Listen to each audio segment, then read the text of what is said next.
Nakisa daw po sa National Rally for Peace ay nagmula pa sa iba't ibang lugar at karatig na mga probinsya. Abay, galing din po iba sa mga kabundukan. Iba nga, sabi ko sa inyo, galing po sa mga isla. Ang iba sa kanila ay nasa venue na noong araw pa lamang ng linggo.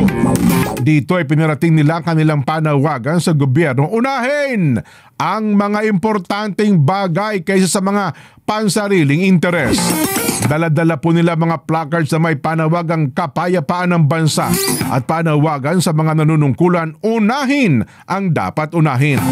Ayon sa ilang dumalo, hindi nila hangarin na makapanggulo o ano pamang mga usapin, kundi maipanawagan ang kapayapaan sa ating bayan at sa buong bansa.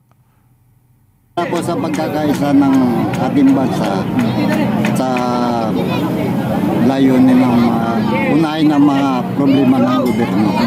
Para sa kapayapaan ng bayan natin, dapat ang unahin po ay para sa kapakanan po ng bayan.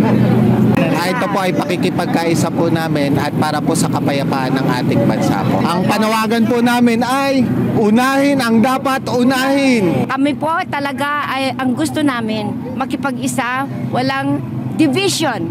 Dahil yun po ang gusto namin, kapayapaan sa buong Pilipinas po.